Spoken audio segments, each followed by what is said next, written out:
Às vezes a gente não se conhece ainda o suficiente para saber o quanto nós somos importantes dentro da comunidade que nós vivemos, claro que dentro da família, né, primeiro, mas depois dentro dos grupos aos quais nós estamos vinculados.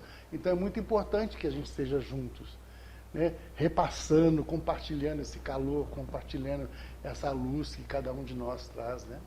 Mas para isso a gente precisa se conhecer também. Porque se eu não me conheço, eu não sei da importância, da minha importância.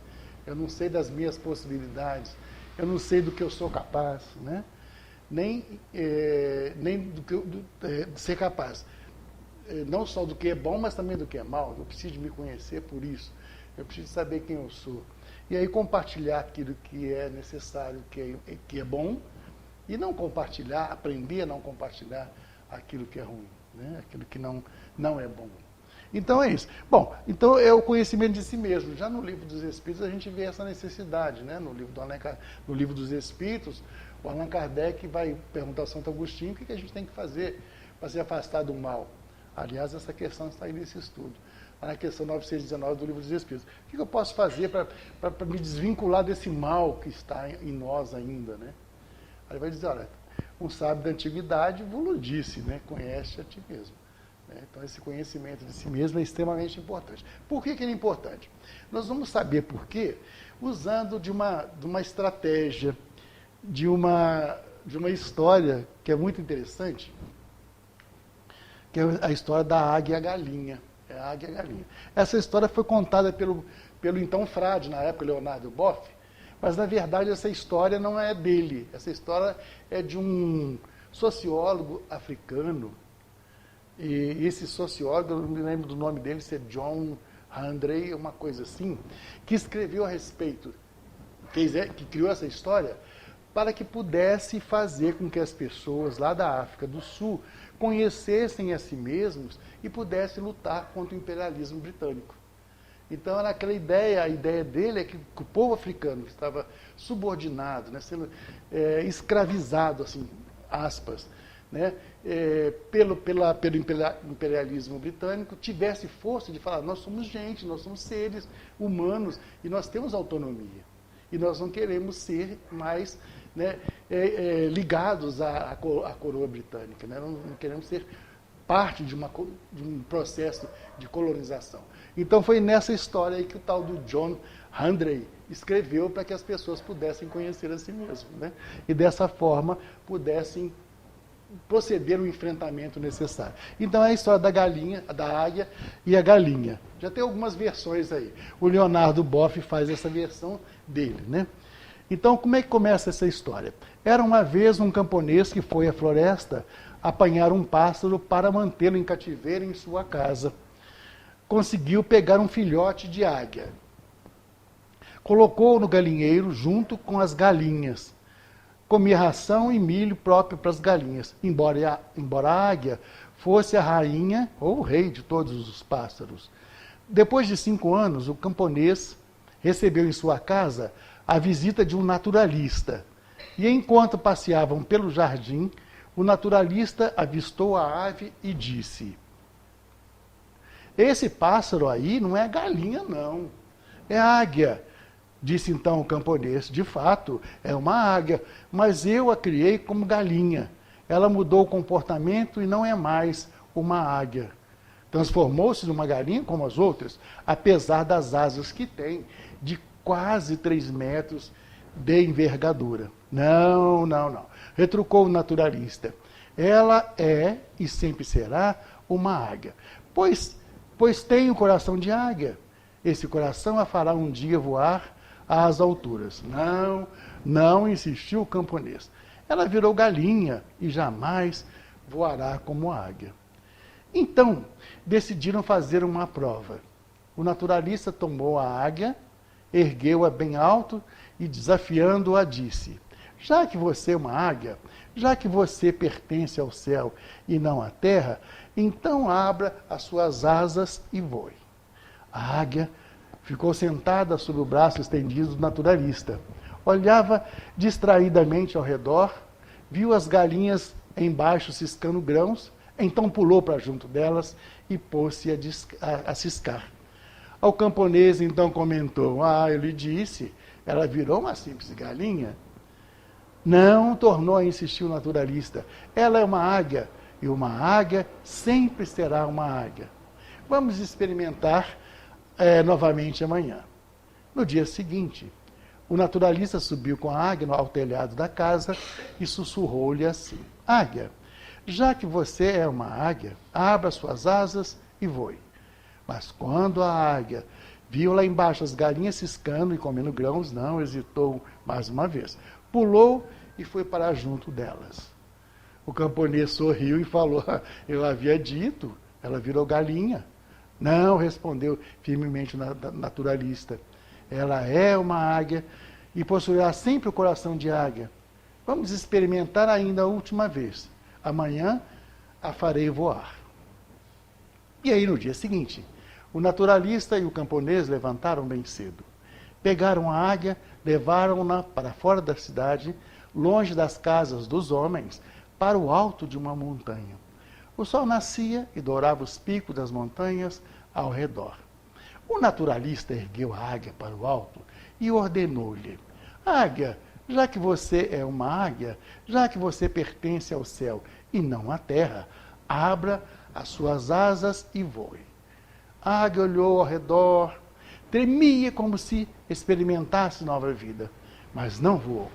Então o naturalista segurou-a firmemente em direção ao sol, para que os seus olhos pudessem encher-se da claridade solar e percebesse a vastidão do horizonte à sua frente. Foi aí então que ela abriu suas potentes asas, gastou com o típico cal-cal das águias e ergueu-se soberana sobre si mesma. E começou a voar para o alto, a voar cada vez mais para o alto. E voou, voou, até confundir-se com o azul do firmamento. Interessante, né? É legal essa história. A gente já contou ela em todos os lugares que a gente passou, sabe? É na infância, é na juventude, é no curso de mediunidade. Mas por quê? Pela necessidade que a gente tem de se autoconhecer. Por quê que a gente tem essa necessidade? Um escritor chamado Charterstone, no século XVII, me parece, na Inglaterra, outrora escreveu que o homem havia perdido o caminho. Hoje, porém, sabemos que ele não só perdeu o caminho, mas o próprio endereço. Não sabe mais quem é, qual é a finalidade da sua existência e até nega se a existência tem uma finalidade. Ele perdeu a noção de existencialidade. E esse é um fato, né, que a gente quase sempre encontra, né, das pessoas não saberem falar sobre a sua existência, né? É aquela questão que o Espiritismo explora e explica com muita tranquilidade quem nós somos, para onde a gente vai.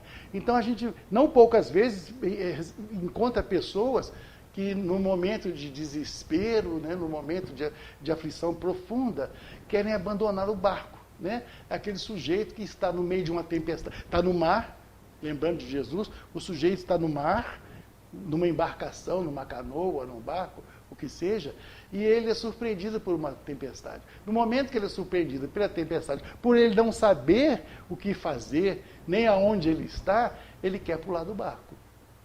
É o primeiro pensamento do sujeito. É pular do barco, né?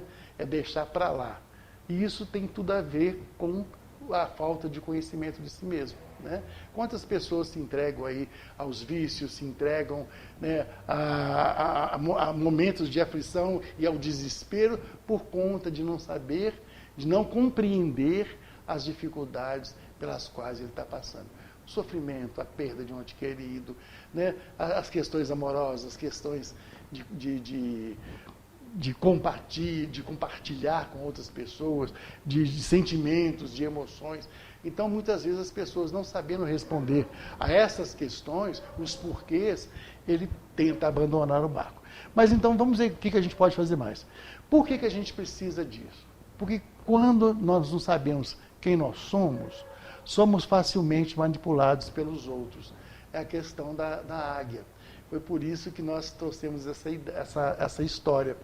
Porque a águia, enquanto não sabia quem era ela, enquanto ela não conhecia o seu potencial, ela agia como galinha, né? E é o que muitas vezes acontece conosco, porque nós vivemos, né, no meio de muitos pensamentos, de muitas ideias, de muitas pessoas que pensam diferente, falam diferente, né, que têm uma vivência diferente, que têm posturas diferentes. Nós vivemos nesse meio e nós vamos assimilando aquilo que faz, né, que nos torna, vamos dizer assim, capaz de conviver naquele grupo ao qual nós pertencemos, ou então nós assumimos, né? Nós pegamos as ideias, absorvemos essas ideias e as tornamos nossas. E passamos a agir segundo o pensamento dos outros. Por quê? Porque muitas vezes nós não conhecemos, né? Não nos conhecemos e não conhecemos as causas das nossas desditas, dos nossos sofrimentos, né? Então, a ideia é essa, né? Para a gente finalizar essa primeira parte, aí precisamos conhecer urgentemente porque a nós mesmos, né? Por quê? E aí, finalizando essa introdução, vamos recorrer a uma história que está lá no prefácio lá do livro Mundo Maior. Vocês devem conhecer, né? É um prefácio escrito pelo Emmanuel, nesse livro do André Luiz. E é muito interessante a gente avaliar, né, analisar e aprofundar nesse prefácio, que tem tudo a ver com isso que nós estamos falando, tudo a ver com o conhecimento de nós mesmos. Diz lá o Emmanuel, dos 4 cantos da terra, diariamente partem viajores humanos aos milhares, demandando o país da morte. Continua o texto lá, né? Raros viveram nos montes da sublimação, vinculados aos deveres nobilitantes. A maioria destes constitui-se de menores de espírito, em luta pela conquista de títulos que lhe exaltem a personalidade, e não chegaram a ser homens completos. E isso é uma realidade que é trabalhada, aprofundada muito pelo Espiritismo, né?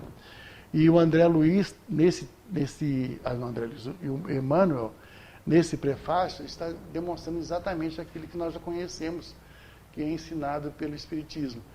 Nós vivemos sem ter a noção da nossa existencialidade, né? Não sabemos quem nós somos e vivemos, né, à mercê desses pensamentos, à mercê de conceitos, de conhecimentos que são passados para nós, mas na verdade a gente não consegue se conhecer mesmo, né? A gente absorve todo esse conhecimento da universidade, todo o conhecimento religioso, todo o conhecimento que nos é profissional, que nos é repassado, mas a gente não conhece, não recebe aquele conhecimento de quem nós somos e para onde a gente vai. Então, quando a gente chega lá, né, do outro lado da vida, muitas vezes nos tornamos pessoas, né, surpresas, admiradas. O que eu estou fazendo aqui? Tem uma história interessante, que é do livro Pontos e Contos, do Humberto de Campos, que fala assim, as portas celestes. O que fala nessa história, que tem muito a ver conosco? De um grupo religioso, de pessoas religiosas, de uma escola lá, ele não cita qual, e que sabiam que quando morressem iam para o céu. Então o sujeito já tinha cristalizado na mente deles que quando morressem, as portas celestes seriam abertas por ele. E ainda se enganavam muito mais. Achavam que o próprio Cristo iria receber, né, na porta do céu. Então veja que são aqueles conceitos, aqueles conhecimentos que aquele grupo foi recebendo e foi alimentando aquele conhecimento e foi cristalizando aquele conhecimento nas suas mentes, e quando desencarnaram eles estavam esperando realmente encontrar Jesus à porta de um determinado paraíso. E quando chegaram no plano espiritual, não viram nada. Viram um lugar deserto, né, sem movimento, sem vida, e entraram em desespero, porque eles não estavam entendendo. Onde estava Jesus? Cadê Jesus? Cadê o Redentor? Que não estava ali esperando, né, sequer tinha o paraíso. Então, era a falta do conhecimento. Eles estavam levando consigo aquilo que estava cristalizado na mente do sujeito, né? E a história é muito interessante, porque aí vai aparecer um anjo em determinado momento e vai fazer algumas perguntas para o sujeito, para ver se, segundo as respostas dele, se realmente eles mereciam estar naquele lugar, né, parasídico e na companhia de Jesus? E é claro que eles vão responder, eles não vão responder. Né? Mas é essa a ideia, de a gente ainda alimenta essa ideia de paraíso. Né? A gente nunca para pensar que a gente vai sair, muitas vezes, da nossa vida e ir direto para o umbral. Não estou dizendo aquele umbral que nós conhecemos do André Luiz, mas em regiões que muitas vezes não vai nos agradar. Né? E ainda aspiramos o céu como muita gente. Nós queremos um lugar de tranquilidade. Eu quero o nosso lar. Então, todo mundo quer o nosso lar, né? Todo mundo quer um lugar de tranquilidade e de bem-estar. Mas a gente está trabalhando para isso? É essa a questão, né? A gente está trabalhando para isso?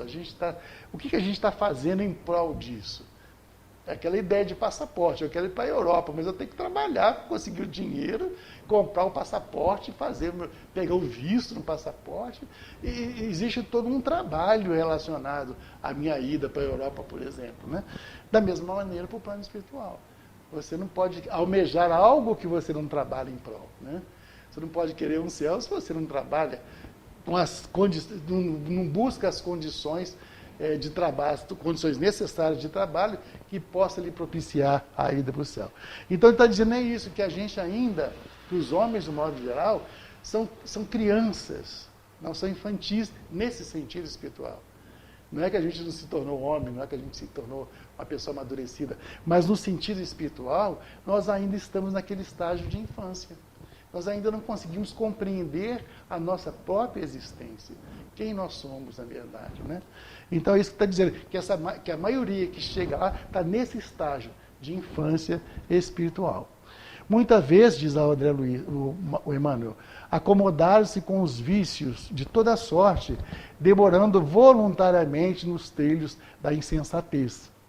E apesar disso, porém, quase sempre, se atribuíam a indébita condição de eleitos da providência e, cristalizados em tal suposição, aplicavam a justiça ao próximo sem se compenetrarem das próprias faltas, esperando um paraíso de graças para si e um inferno de interno tormento para os outros. Ainda é uma realidade nossa. Né?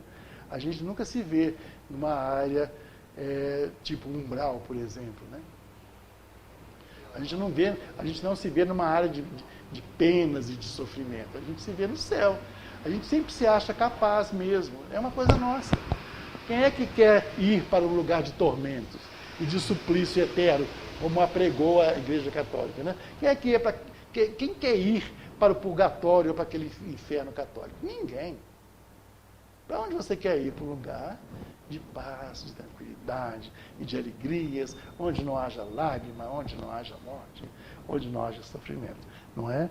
É assim que a gente pensa ainda. Mesmo nós, os espíritas, não conseguimos ainda alimentar uma ideia de umbral. A gente está fazendo tudo que a gente pode para fugir dele, né? Tudo que a gente pode, né? Dentro das nossas possibilidades, mas ainda de uma demora voluntária. O que significa essa demora voluntária? Olha, eu preciso de fazer urgentemente uma reforma íntima. Não preciso? Preciso. Né? Os espíritos estão falando, olha, precisa urgentemente você fazer uma reforma íntima. E aí, o que a gente faz? Hoje não. Vamos fazer amanhã, vamos fazer o mês que vem, o ano que vem, quando as coisas melhorarem. Aí eu procuro me melhorar, começo a cumprir as leis de Deus, começo a ser mais amoroso, mais solidário, mais generoso, menos irritadiço. Então a gente está sempre jogando para lá. É aquela história do ano novo. A gente no dia 31 de dezembro deseja ao outro, e o outro também nos deseja, que aquele ano que vai entrar seja um ano de paz, de alegria, de felicidade. A gente nunca pensa em algo ruim. É só que o ano vai trazer paz, vai trazer tranquilidade, saúde, bem-estar, dinheiro, né? É isso que a gente deseja. Mas a gente fica decepcionado já no primeiro dia do ano, né?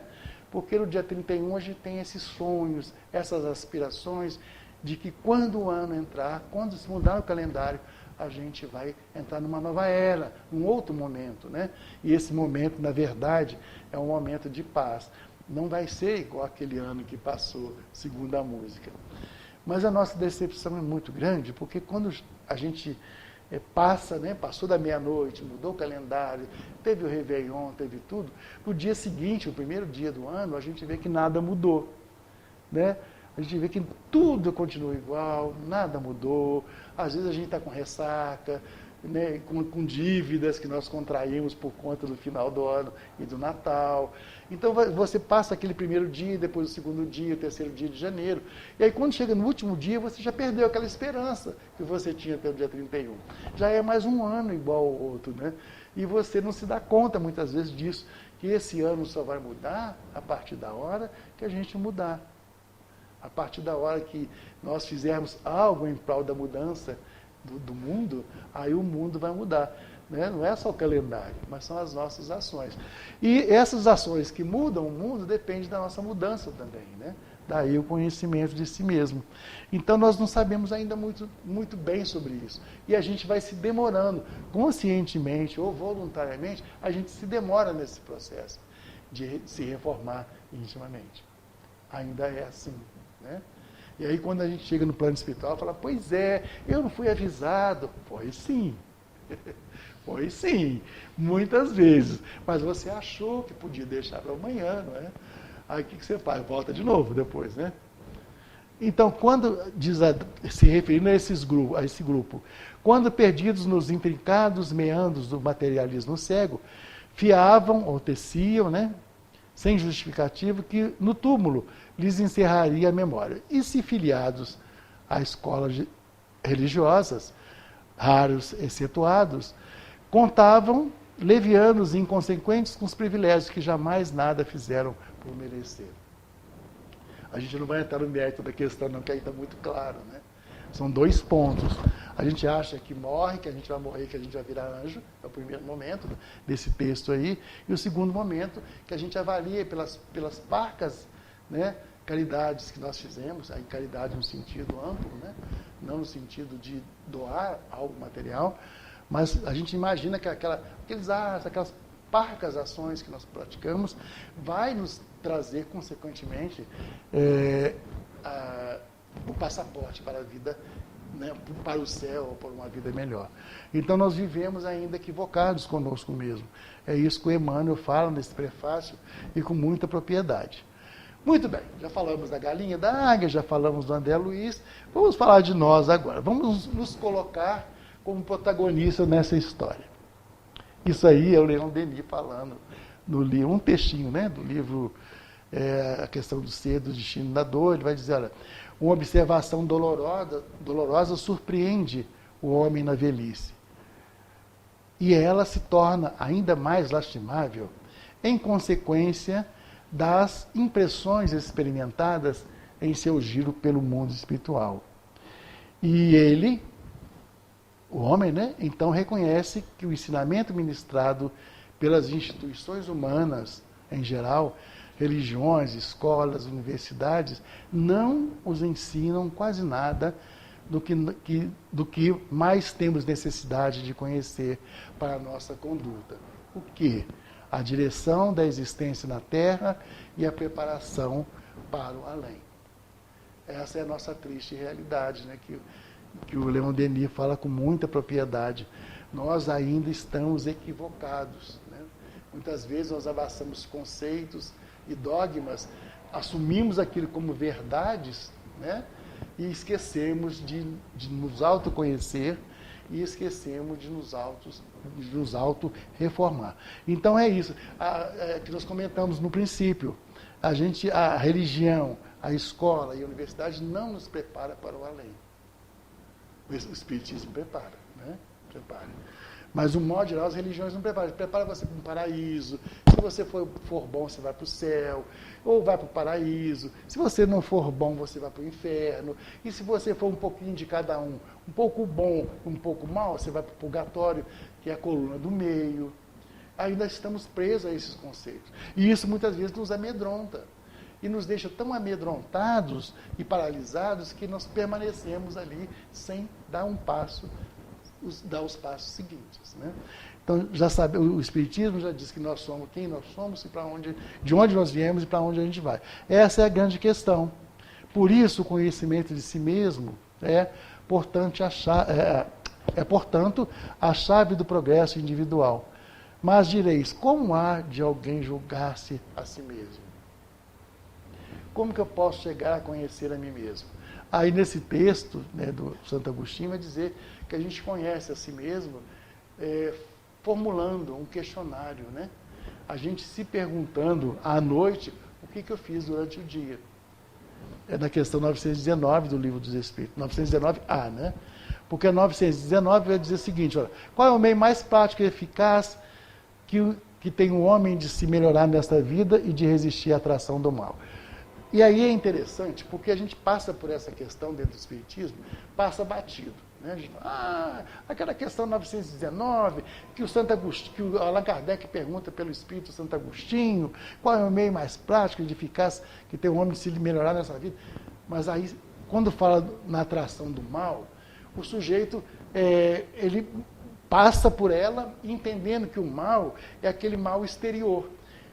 São as tentações, são os espíritos obsessores, são as pessoas que te influenciam. Não é isso que ele está perguntando. Ele está perguntando o que eu faço para eu resistir à atração do mal externo, sim, claro, mas daquele mal que ainda habita em mim. O que eu faço? O mal está em mim. O que eu faço para resistir e não colocar ele, né, para fora e aí que é a causa, e daí provocar efeitos devastadores. Efeitos que podem me trazer muito mais malefícios do que benefícios. É isso que ele está perguntando. Como é que eu luto para tirar esse mal que ainda habita em nós? E aí o Santo Agostinho vai dizer para ele, não sabe, o disse, né? Conhece a ti mesmo. Por quê? Porque quando você se olha, quando você se conhece, você vai saber de onde você veio. Né? Quem é você e para onde você vai. Isso é uma questão filosófica que é muito bem trabalhada. Ora, mas como é que acontece isso, Paulo? Acontece assim, quem eu sou, você vai pensar assim, se eu estou aqui, eu vim de algum lugar, não é? Se eu estou aqui, eu vim de algum lugar. Aí, e se eu vim de algum lugar, de onde? Aí o materialista e o sujeito que fez a ciência, a biologia, vai dizer, nós viemos do ventre da nossa mãe. Tá certo? Tá certo. Em se tratando de existência física, claro que está certo. Nós somos gerados no útero da nossa mãe, recebemos todas as características, né, o DNA dos pais, e formamos nosso corpo físico. E nascemos com aquelas características próprias dos nossos pais e dos nossos familiares. Sim, está certo? Está certo. Mas a questão do pensamento. Nós não herdamos do nosso pai. Quem é que pensa aqui igual o pai, igual a mãe? Ninguém. Cada um tem os seus pensamentos, porque nós trazemos uma autonomia. Ora, se nós temos essa autonomia de escolher para onde a gente vai, né? Para onde a gente quer seguir, ou aquilo que eu quero fazer, se eu tenho essa autonomia, isso quer dizer que eu tenho um pensamento. E o pensamento é meu, não é do meu pai. Eu lembro da minha época, a gente que é mais velho, que os pais impunham certas ideias e a gente ficava contrariado e revoltado. Por quê? Porque as ideias eram deles, não eram as minhas. E muitas vezes a gente tornava a ideia, transformava em ação as ideias deles, mas a gente dava com os burros na água, porque a gente ficava frustrado, porque a gente fez aquilo que os pais queriam, não aquilo que nós desejávamos. Então é isso. Então, saber de quem... Olha, eu vim de algum lugar, de onde eu vim? Não estou falando da barriga da mãe. Então, espera aí, mas eu existo, eu penso, eu existo. De onde eu vim? Qual religião que vai explicar isso? Quem explica isso? Só o Espiritismo. Né? Só o Espiritismo. Porque a gente sabe que se a gente traz um corpo físico herdado, né, biologicamente dos pais, mas esse pensamento, essa minha tendência, essas minhas vontades, não são do meu pai e da minha mãe. De onde elas vêm? Eu, por exemplo, sou artista plástico. Trabalho com pintura, trabalho com desenho, com escultura e com teatro. Eu sou das artes plásticas. Agora, o meu irmão é das ciências, o negócio dele é enfermagem, é trabalhar no CTI. Então, olha, são pessoas totalmente diferentes, filhos dos mesmos pais e receberam a mesma educação. Somos seres totalmente diferentes. Né? Biologicamente, nós temos as mesmas características, Mas em pensamento e ação e tendência, nada a ver. Né? Nada a ver. Então é isso. Então, quem eu sou? Eu sou um espírito, né, que tem a minha individualidade e tem a minha autonomia. É isso que a gente precisa de saber. Porque quando a gente sabe que nós somos seres autônomos, a gente para de seguir o outro. Para de perseguir a ideia do outro, ou de absorver as ideias do outro. Eu tenho minhas próprias ideias, eu tenho meus próprios pensamentos, eu tenho minhas próprias tendências. Então sou eu. Esse eu que eu preciso de avaliar. E depois que eu descubro quem eu sou esse sujeito que está aqui, eu não sou aquele sujeito que meu pai e minha mãe esperavam que eu fosse, eu sou eu, com as minhas qualidades e com meus defeitos. Esse é o conhecimento de si mesmo. É quando você sabe disso, o quanto você é capaz de errar, o quanto você é capaz de acertar. E aí fazer um trabalho contigo mesmo, né? É isso que a gente fala. Não é pecado você errar, não é um erro errar. Errar faz parte da condição humana. Assim como acertar também.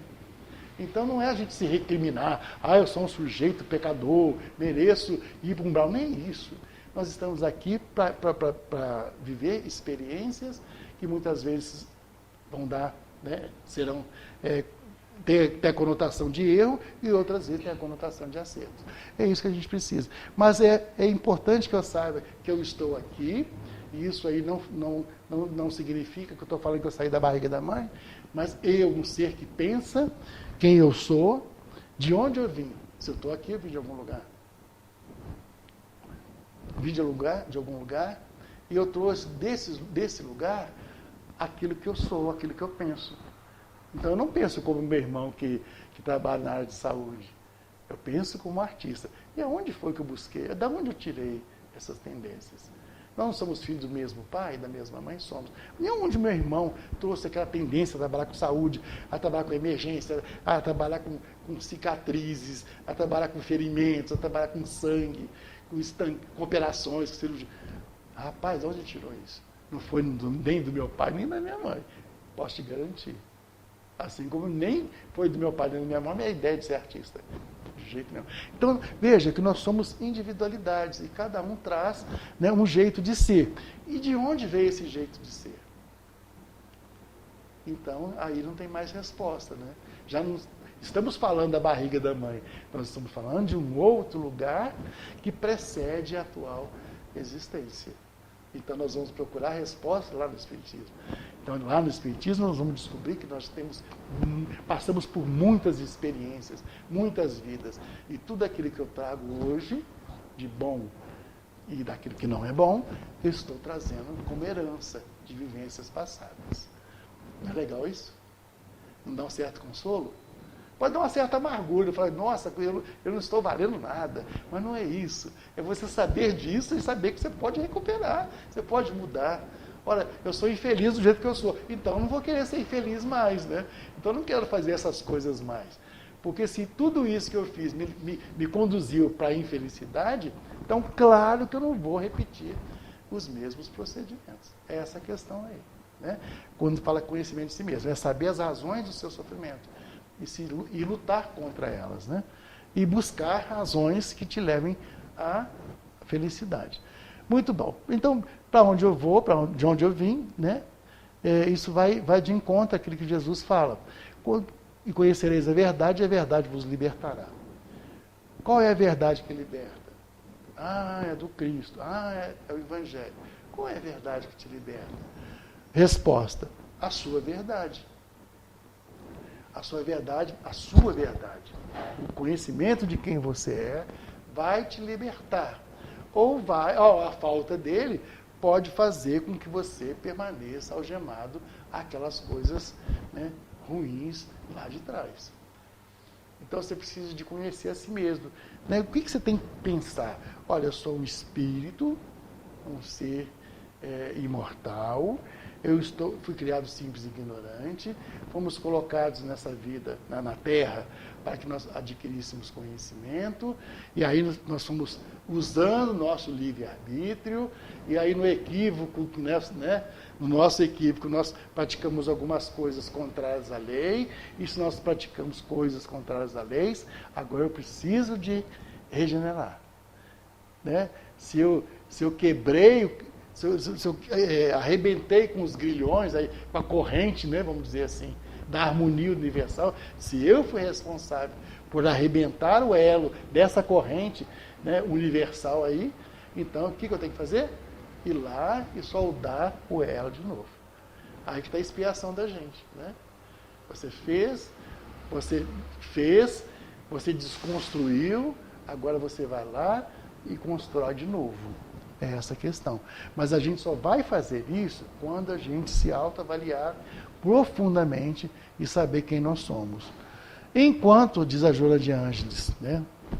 Enquanto não se conscientize das próprias possibilidades, o indivíduo aturde-se em conflitos de natureza destrutiva ou foge espetacularmente para estados depressivos, mergulhando em psicoses de várias ordem que o dominam e inviabilizam a sua evolução, pelo menos momentaneamente. Olha, meus irmãos, quem nunca passou por isso? E milhares de pessoas estão passando por isso. De uma forma simples, são aquelas criaturas, ou nós mesmos, né? Dentro desse processo aí, que fala assim, nasci para sofrer. Deus não olha para mim. Eu nasci para sofrer, eu já sei que aqui a terra é um vale de lágrimas, então eu vou me contentar com o sofrimento, vou ficar caladinho, vou sofrer, vou chorar, pacificamente. Não é assim, não. Né? Não é assim que a gente... Então, o sujeito ele se conscientiza da sua fragilidade, mas ele não conscientiza das suas possibilidades. Ele se vê frágil e vai mergulhando dentro do conflito.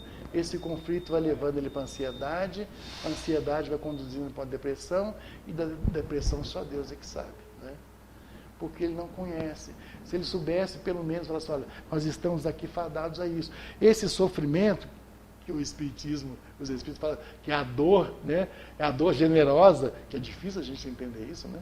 É a dor que educa, é muito difícil a gente entender isso, mas é a dor que educa mesmo, né? É a dor que educa. Não é o castigo, não é castigo. A dor faz parte do nosso projeto reencarnatório. O que significa dor? Significa que nós fizemos algo de errado, nós temos que regenerar. Aí causa dor. Você refazer causa dor. Você construir de novo causa dor. Né? Então esse é o mal que habita em nós e que causa dor. E tendo essa consciência, a gente vai fazer o quê? A gente vai lutar contra isso. Ora, se determinadas atitudes, ações ou práticas, ou a minha própria tendência me traz sofrimento, então eu vou lutar contra isso. É uma questão educativa. Por isso que diz que a dor educa. Porque ela te chama atenção. Rapaz, por que eu estou sofrendo? Estou sofrendo aqui porque é uma questão de determinismo divino. Deus determina que a gente sofra, que a gente seja bonito, que a gente seja feio, que a gente seja pobre, que a gente seja rico, que a gente seja doente, que a gente seja uma criatura sã. É Deus que determina isso. O Espiritismo fala, não é assim não. Não é Deus que determina não, rapaz. Se você está nessa situação, é porque você fez uma escolha, né, equivocada em outros momentos. Então você tem que refazer essa situação. Isso é uma situação sua, não é Deus que castiga. Deus não castiga nem perdoa, Deus te ajuda o tempo todo, Ele está dentro de nós. E Ele vai te ajudar a sair dessa situação no momento que você se propõe, não é? No momento que você quer sair daquela situação, e aí você começa a lutar contra aquelas situações degradantes, muitas vezes, e aflitivas, e começa então a se colocar numa outra postura. Então é isso que a Joana de Ângeles está dizendo. A experiência do autodescobrimento faculta-lhe identificar os limites e as dependências, as aspirações verdadeiras e as falsas, os embustes do ego e as imposturas da ilusão. É aquilo que a gente precisa, né, fazer, lançar esse olhar mais profundo, avaliar a si mesmo. Não é difícil? É difícil. Você se olhar no espelho já é difícil. Se identificar. Quem é você? Paulo. Aí você olha no espelho. Agora, pergunta se o Paulo fica na frente do espelho para escutar a resposta. Não fica. A gente pergunta, quem é você, Paulo, no espelho? Mas você não fica ali para escutar as respostas de você mesmo para você mesmo. Né? De você para você mesmo. A gente não quer. A gente luta para não escutar a verdade. Por isso, lá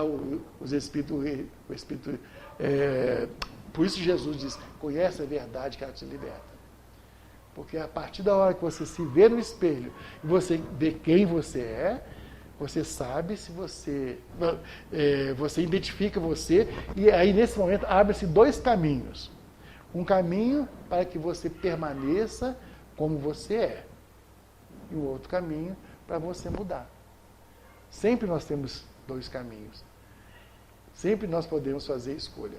Mas toda vez que nós escolhemos, nós renunciamos a alguma coisa. Aí que está a dor. A cada escolha, uma renúncia.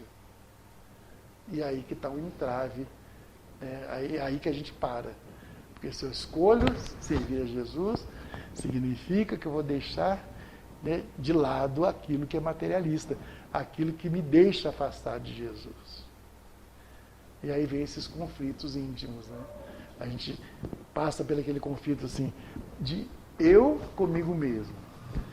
Quem eu sou realmente, aquela criatura que se conhece, conhece as suas tendências, e aquela criatura que a sociedade construiu, né? A gente vive dentro de uma sociedade e a gente usa um personagem. Eu não posso ser diferente desse personagem, porque senão a sociedade não me aceita, ela me expulsa. Então a gente age muitas vezes de acordo com aquilo que as pessoas esperam de nós. A gente não quer decepcionar. Isso não é um erro, isso é uma realidade e a gente sabe disso, né? Que muitas vezes a gente ri, a hora que a gente não quer rir, muitas vezes a gente, né, gargalha sem querer gargalhar. Muitas vezes a gente aceita a opinião do outro para não contradizer e perder oportunidades de estar em determinados lugares. Então é assim mesmo. Isso não é nada de errado. Mas o que a gente não pode é se manter nesse eu idealizado pelos outros e esquecer que existe um eu real que precisa ser trabalhado.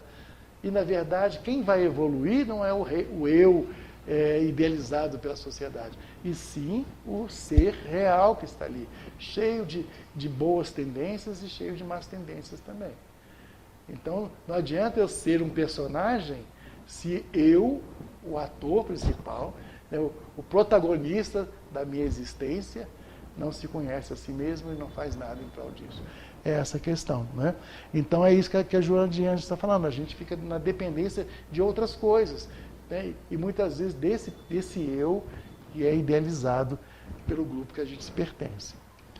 E assim, e fechando o nosso estudo de hoje, eu trouxe esse texto que é do La Fontaine, é um texto enorme, que está na Revista Espírita de junho de 1863. O La Fontaine, aí eu fiz um resumo, né?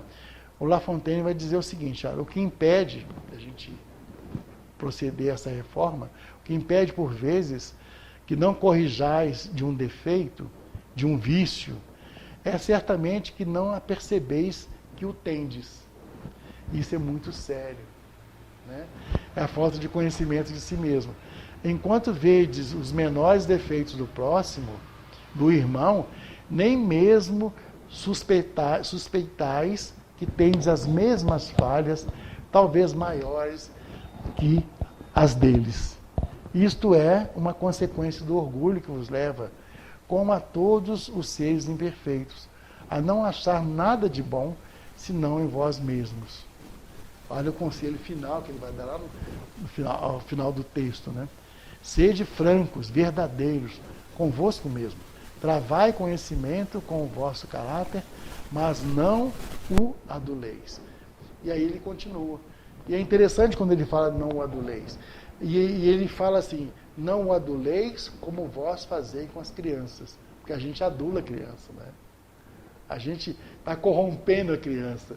No sentido assim, olha, se você estudar, eu te dou uma bicicleta.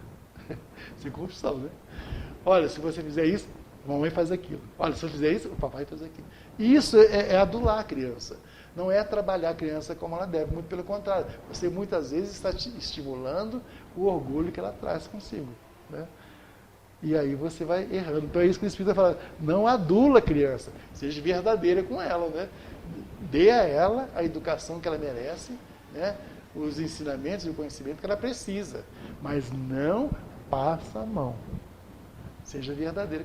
Claro, com amor está presente, claro, nesse processo. Mas não aduleis, porque são espíritos que estão ali e que trazem uma bagagem do seu passado também. Então, meus amigos, é isso, né, que a gente preparou para o dia de hoje. Eu não sei se de alguma forma posso ter ajudado, né? Mas a ideia é que a gente comece a olhar para dentro de si mesmo, sem medo. Sem medo. Como diz o La Fontaine, não nos enganemos. Olha mesmo.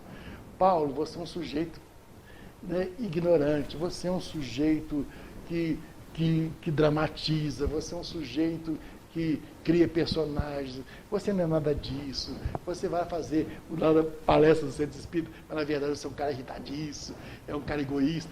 São essas análises, dolorosas muitas vezes. Mas eu preciso saber. Eu tenho assim, o hábito de chegar em casa agora, quando eu for fazer a prece para eu dormir, eu pergunto assim, nossa, eu fui lá no Dom Pedro II, oh meu Deus, será que eu fui útil ou não fui útil?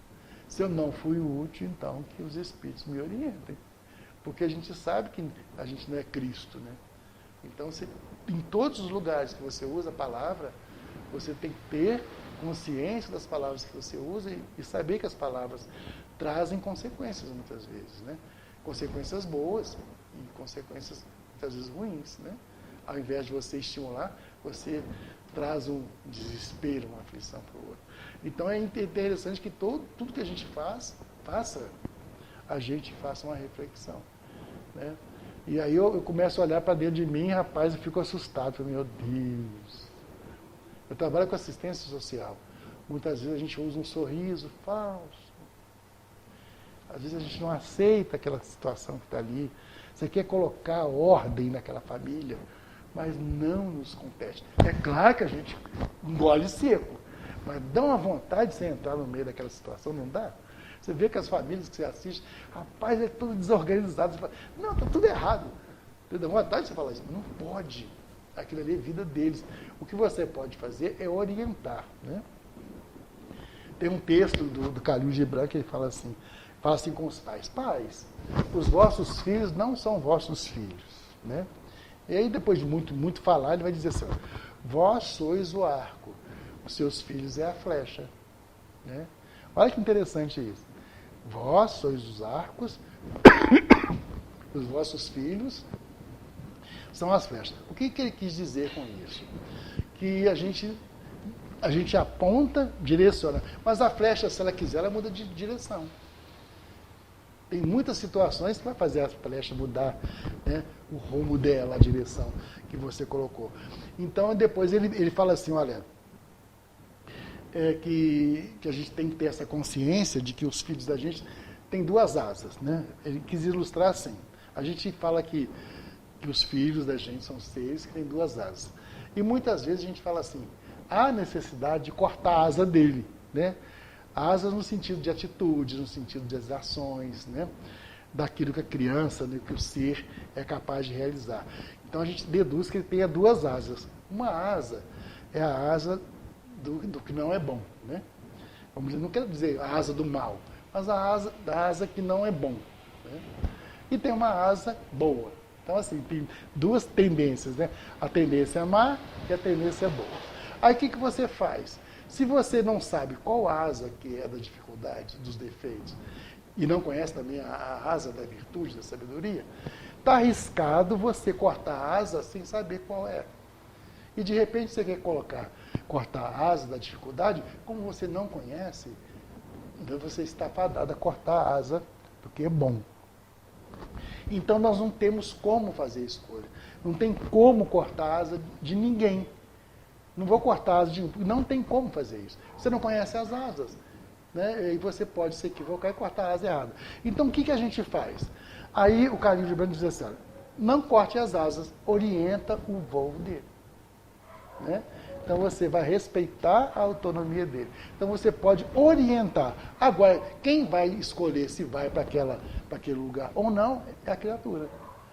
Né? Por isso o arco e a flecha, por isso as asas. Né?